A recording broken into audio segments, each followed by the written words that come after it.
اچھا، پھر بات کہی ہے آپ نے کہ سرکار کی نظروں میں ہم کیسے آ سکتے ہیں؟ دیکھو بھائی، نظروں میں آنا جو ہے وہ ایک خاص بات ہے، عام بات نہیں ہے۔ سب سے پہلے تو آپ یہ جان لیں کہ نظروں میں آنا ہے کیا۔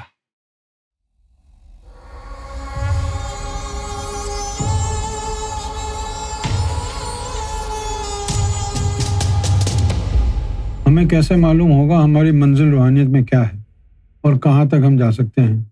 سرکار کی نظروں میں ہم کیسے آ سکتے ہیں؟ سرکار ہم کو گوہر چاہیے۔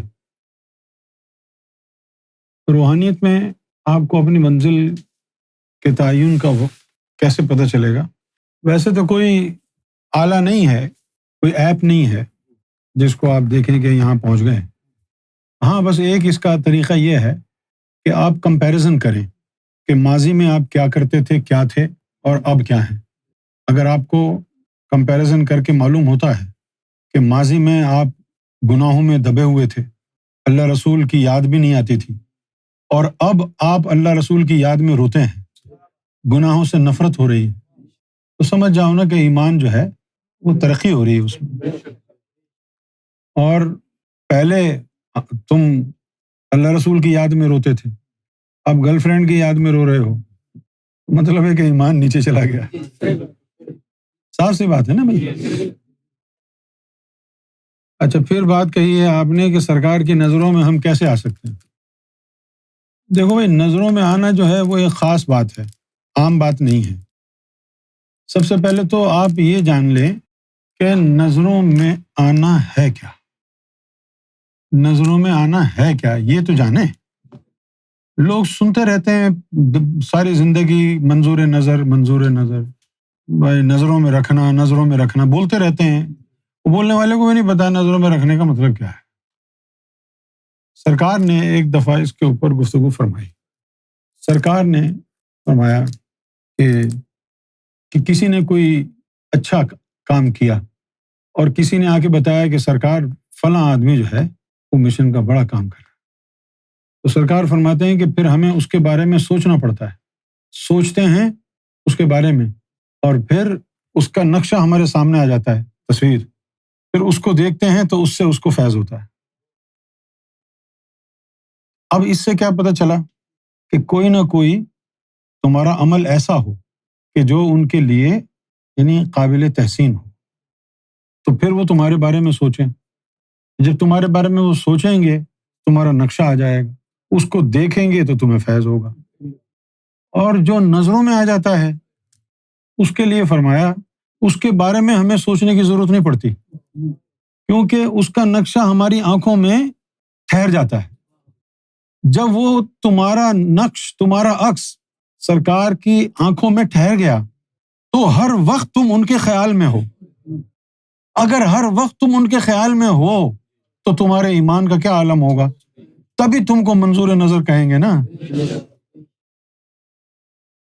تو ایسا کوئی کام کرو نا بیٹا۔ ساری زندگی ہمارے کلچر میں بنگلہ دیش، انڈیا، پاکستان میں ساری زندگی بندہ اپنے گھر والوں کے لیے اپنی زندگی لگا دیتا ہے، کما کما کے ان کو کھلا دیتا ہے، آخر میں کیا ہوتا ہے؟ ساری جائیداد پر اولاد قبضہ کر لیتی ہے، ماں باپ اولڈ ہوم میں، کیا ملا؟ یہاں تو کوئی صلہ نہیں ہے کسی بھی احسان کا۔ کوئی مصیبت زدہ دوست ہو، وہ کہے مجھے یار 50,000 پاؤنڈ ادھار دے دو، اور آپ اس کی مصیبت کو دیکھ کے اس کو دے دیں، اب اس کا مطلب ہے کہ آپ نے اس سے دشمنی پال لی، اب وہ غائب ہو جائے گا، شکل نہیں دکھائے گا۔ تو کس کے لیے لگے ہوئے ہیں؟ مرشد کی نظروں میں آنا تمہیں بڑا مشکل کام لگتا ہے؟ اپنے خاندان کو، اپنے گھر والوں کو راضی کرنا، حقیقت دیکھنا چاہتے ہو؟ ایک بیٹی سے ایک باپ محبت کا دعویٰ کرتا ہے، وہ بیٹی ذرا یہ سوچے، کیا باپ کو اس کی پرواہ ہے جو وہ اس کے غم میں روئے جاتی ہے اور ماں کی خدمات کو فراموش کرتی ہے؟ کیا باپ نے کبھی اس کی اتنی پرواہ کی ہے؟ کہیں ایسا ہوتا ہے کہ باپ ظالم ہوتا ہے، کہیں ایسا ہوتا ہے کہ ماں ظالم ہوتی ہے۔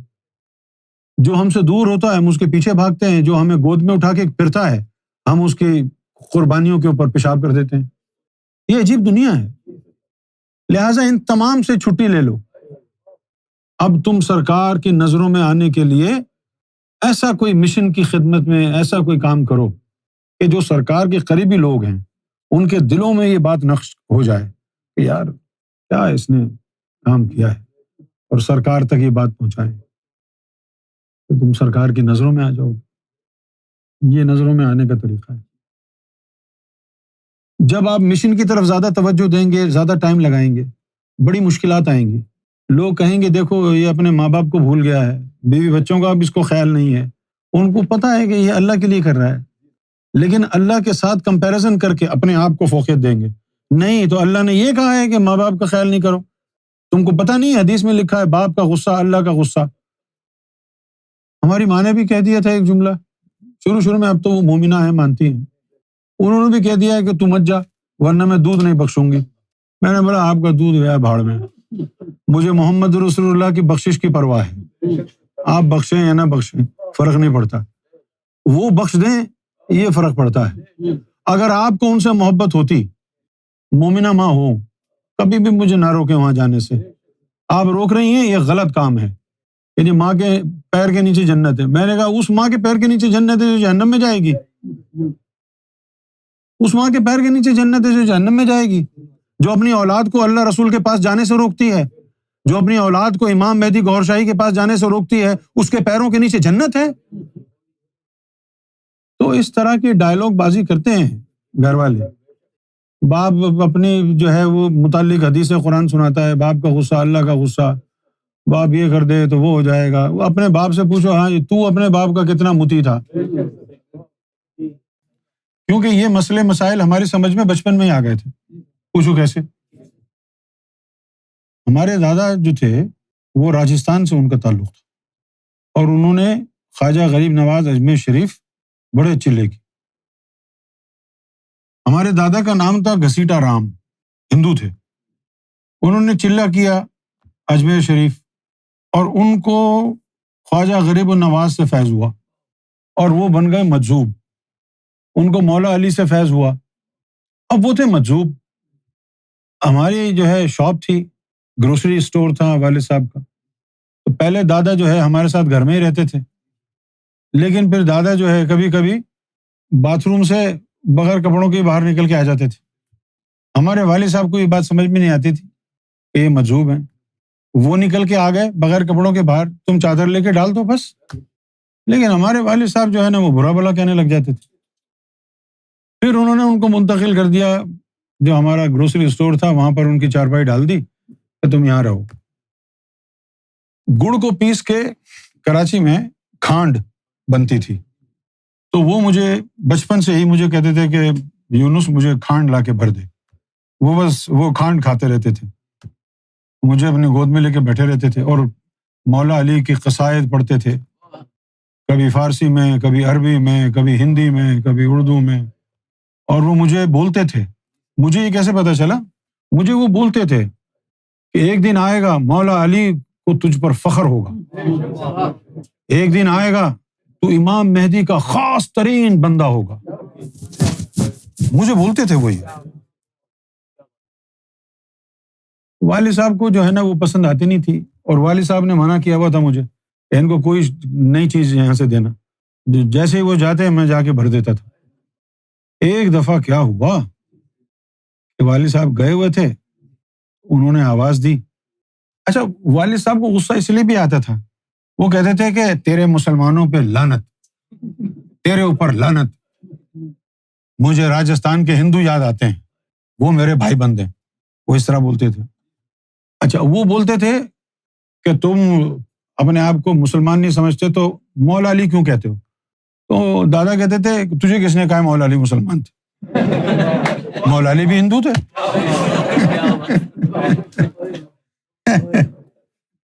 اب ظاہر اس طرح کی باتیں کریں گے تو والد صاحب کو تو غصہ آئے گا، وہ سمجھتے تھے کہ یار یہ کھسک گیا ہے بندہ، لہٰذا وہ درویش ہی تھے، وہ بس مولا علی کی شان بیان کرتے رہتے تھے، اور وہ مجھے یہ بولتے تھے کہ میں دیکھ رہا ہوں تو بادشاہ بنے گا، اس طرح کی باتیں کرتے تھے، وہ اپنی محبت میں کرتے تھے وہ۔ لیکن یہ بات مجھے یاد ہے، وہ کہتے کہ تو امام مہدی کا خاص، اور پھر رو رو کے دیوار کو ٹکرے مار کے کہتے، مولا علی کا نام لے کے کہتے خواجہ غریب نواز کا نام لے کے کہتے کہ میری ساری روحانیت میرے اس پوتے کو دے دے، اس کو بادشاہ بنا، اس کو امام مہدی کا خاص آدمی بنا. اس طرح کی دعائیں روزانہ دیتے تھے. اب وہ لوگ دور دور سے آتے تھے دم درود کرانے کے لیے.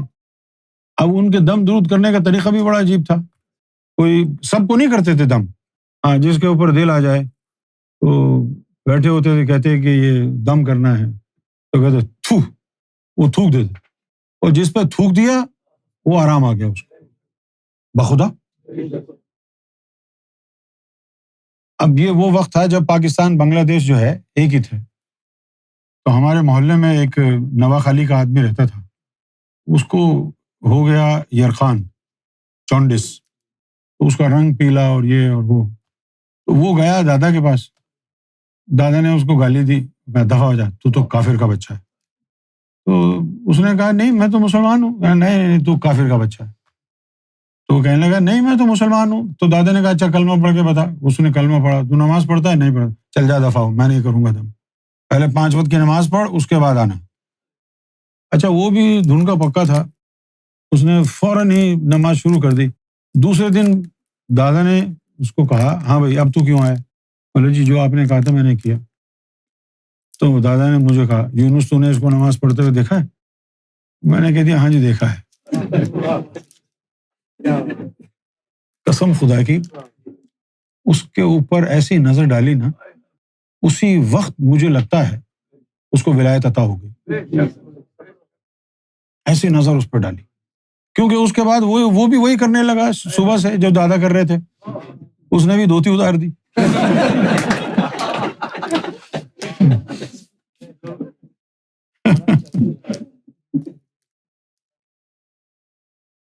اچھا دادا کو میں اپنے ہاتھوں سے نہلاتا تھا، میرا جی چاہتا تھا. اب بچہ کو کیا پتا ہے کہ روحانی نسبت سے کیا ہوگا. مجھے تو بس یہ تھا کہ بھائی دادا ہیں یہ میرے، اب والد صاحب زیادتی کرتے ہیں تو میرا فرض بنتا ہے کہ میں ان کا خیال رکھوں، اس لیے میں ان کو کرتا تھا. لیکن پھر اس کے بعد جب اندر باہر پاک صاف ہو گیا، سرکار نے کرم فرمایا، تو ہم نے ایک دن سوچا کہ دیکھیں دادا کہاں ہیں. دادا کو تو بڑا مقام ملا، سرکار نے وہ اتنا نوازا ان کو، اتنا نوازا ان کو، کمال ہو گیا.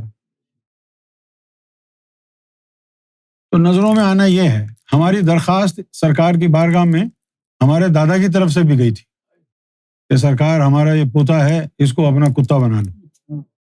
اللہ تعالیٰ اپنے نیک بندوں کی سنتا ہے نا. اور پھر اتنی بڑی بارگاہ میں درخواست گئی جہاں سے رد ہوتی نہیں ہے. سرکار تو سخیوں کے سخی ہیں، ان جیسا بادشاہ، ان جیسا سخی تو آیا نہیں کائنات میں. سرکار کی نظروں میں آنا ہے، اپنے ترجیح سرکار کو دینا ہوگا. سرکار فرسٹ، یو سیکنڈ. کم سے کم ابھی یہ preference must go to his holiness Gohar Shahi. سب کچھ ان کے لیے. جب محبت انسان کے دل میں ہوتی ہے تو پھر یہ آسان ہو جاتی ہے بات. ہم لوگ کیا کرتے تھے، اب یہ سرکار کا کرم ہے، ہم مشن کے لیے ادھر ادھر جاتے. یہ مشن کا کام ہم ابھی تھوڑی کر رہے ہیں غیبت کے بعد، پہلے سے کر رہے ہیں. یہ کام تو ہم یعنی خدا جھوٹ نہ بلائے 30 سال تو ہو گئے، نہیں زیادہ ہو گئے. ادھر ادھر جانا، ہر ملک میں جانا. تو جب کبھی کہیں بھی جاتے تو بازاروں میں گھومتے رہتے کہ کوئی چیز ایسی نظر آ جائے جو سرکار کو پسند آ جائے. خدا کی قسم کبھی یہ خیال نہیں آیا کہ اپنے لیے کچھ لو. یقین کریں، یعنی جہاں بھی گئے نا وہاں دیکھتے تھے. جیسے جاپان جب ہم گئے، بہت پرانی بات ہے یہ، یعنی کب گئے تھے جاپان؟ 99 میں گئے تھے شاید، 99 میں گئے. تو جاپان جب ہم گئے نا تو ایک جگہ سے وہاں گزر رہے تھے تو وہاں ایک ڈرنک دیکھا، اس پہ لکھا ہوا تھا کہ یہ بادام کا یعنی جوس ہے. تو میرے دل میں فوراً یہ جو نا القاء آیا کہ یہ لے لو. تو وہ ہم نے جو ہے ڈرنکس 2 کریٹس جو ہے وہ لے لیے. پھر جب واپس جاپان سے پاکستان پہنچے، فلائٹ ہی ایسی تھی جاپان سے پاکستان، PIA سے لندن. سرکار کے پاس جب گئے تو کیا ہوا، سرکار کے قدموں میں سر رکھا، قدم بوسی کی. سرکار فرماتے ہیں کہ وہ ڈرنک لاؤ پہلے.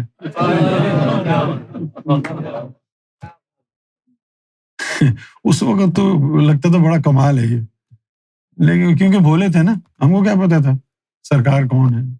تو یہ سن کے کہ بھائی سرکار کو کیسے پتا چلا، بڑی حیرت ہوتی تھی. لیکن اب وہ حیرت وغیرہ سب جو ہے نا مقام میں حیرت سے گزر گئے. اب تو جو ہمارے اندر خیال ہمیں بعد میں آئے گا، ہمیں پتا ہے وہ سرکار کو پہلے پہنچ گیا ہے. کہنے کا مطلب یہ ہے جو میں بات کر رہا ہوں کہ زندگی کے ہر شعبے میں پہلے تمہیں سرکار کا خیال آنا چاہیے، بعد میں اپنا. اگر ایسا کرنے میں کامیاب ہو گئے تو پھر ایمان کامل. اب جیسے امجد ہے، امجد کا یہی دستور ہے، بھلے وہ کام صحیح نہ ہو، غلط ہو جائے. صحیح، انسان غلطی کا پتلا ہے، کبھی صحیح کرتا ہے کبھی غلط. لیکن اللہ یہ نہیں دیکھتا کہ غلط ہوا ہے صحیح ہوا ہے، اللہ یہ دیکھتا ہے کس نیت سے کیا ہے. تو امجد کو یہ پرواہ نہیں ہوتی کہ اس کی جیب سے کتنا پیسہ خرچ ہو، یہ دیکھتا ہے کہ مجھے اگر راحت ہوگی، مجھے تکلیف سے آزادی ملے گی تو یہ لگا دیتا ہے. سچی بات بتا رہا ہوں. یہاں پر بیٹھ کے میں اس کی برائیاں بھی کرتا ہوں، یہاں پر بیٹھ کے وہ بات بھی تو بتانی پڑے گی جو حقیقت ہے. اور برائی کروں یا اچھائی بیان کروں، نیت رب دیکھے گا. تو نے اچھی نیت سے کوئی کام کیا، اس کا نتیجہ برا نکلا تو اس پہ تیرا کوئی قصور نہیں ہے، اللہ تعالیٰ نیت کو دیکھے گا. تو اس کے اندر وہ کوالٹی ہے پریفرنس دینے والی. کتنے لوگ ہیں ایسے جو رات بھر جو ہے کام کریں ڈلیوری کا، اور اس کے بعد سارے پیسے لا کے میرے اکاؤنٹ میں جمع کرا دیتا ہے. یہ اتنی محنت کی کمائی، 2.5 گھنٹے سے زیادہ بیٹھا نہیں جاتا اس سے. تو دیکھ کیا رہا ہے، پریفرنس ہے نا. یہ جو میں نے 2 بار بات کہی ہے، یہ مت دیکھو کہ اس نے جو کام کیا اس کا نتیجہ برا نکلا یا اچھا. اللہ اس کو نہیں دیکھتا، اللہ اس کی نیت کو دیکھتا ہے کہ یہ چاہتا تھا کہ ہمیں راحت ملے. تو اس طرح کا جب عمل ہوتا ہے نا تو یہ ہے کامیابی کا راستہ. اس سے آدمی منظور نظر سے بھی آگے ایپل آف دا آئی بن جاتا ہے. منظور نظر یہی ہے نا کہ سرکار کی آنکھوں میں تمہارا ہمزاد، تمہارا جو حلیہ ہے وہ حلیہ ہی ہمزاد ہوتا ہے نا، وہ حلیہ آ جائے، بس یہی ہے منظور نظر. ہمارے پاس تو آگے کی تعلیم ہے نا کہ تیرے دل میں سرکار کی تصویر آ جائے. آنکھوں میں تو صرف حلیہ آئے گا نا، دل میں آ جائے پھر کیا ہوگا. اور پھر ایسا بھی تو کوئی ہے کہ جس کے جسے مالک کی طرف، مالک کے جسے اس کی طرف، لحموں کا لحمی، جسموں کا جسمی، دموں کا دمی، روحی کا روحک. تیرا خون میرا خون، تیرا جسم میرا جسم، تیرا خون میرا خون، تیرا جسم میرا جسم، تیری روح میری روح. یہ مقام، یہ تعلیم بھی ہے. تو یہ جو کام ہے یہ جو تعلیم ہے نا، اس کے اثرات یہی ہیں کہ اپنے آپ کو تکلیف میں رکھ کے ان کو راحت پہنچانا. تو یہ میں نے اس میں دیکھی. اور جب آدمی بندہ یہ دیکھتا ہے کہ نہیں یار ابھی پہلے میں اپنے آپ کو تو آرام کر لوں، اس کے بعد پھر ان کی سوچوں گا، یہ نقص ہے ایمان میں. پہلے اپنی سوچنا، بعد میں ان کی سوچنا. تو یاد کرو حضور نے کیا فرمایا. حضور صلی اللہ علیہ وسلم نے کہا نا، لا یؤمن احدکم حتی اکون احب الیہ من والدہ وولدہ والناس اجمعین حتی فی نفسہ. یہ زور زبردستی والی بات نہیں ہے کہ نہیں تم سب نے یہی کرنا ہے. جس کا جی چاہے وہ اس راستے پہ نکلے اور ترجیحات سرکار گور شاہی کے حوالے کر دے. اور جو آگے نہیں بڑھنا چاہتا، سرکار کے عشق میں داخل نہیں ہونا چاہتا، مومن رہ کے جنت میں جانا چاہتا، وہ بیچارہ اللہ میں لگا رہے کرتا رہے. کون روک رہا ہے اس کو؟ اپنی اپنی ترجیحات ہے نا بھائی. ہر آدمی وہی کرے گا جو اس کے مقدر میں ہے. تو چلو مقدر میں بھی نہیں ہے، اگر تیری چاہت ہے تو گوہر شاہی مقدر کو ٹھوکر مار کر تیری چاہت کو تیری تقدیر بنا دیں گے. تو جھولی تو پھیلا. یہ جھولی پھیلانا نہیں ہے بلکہ عملاً وہ ہے جھولی پھیلانا.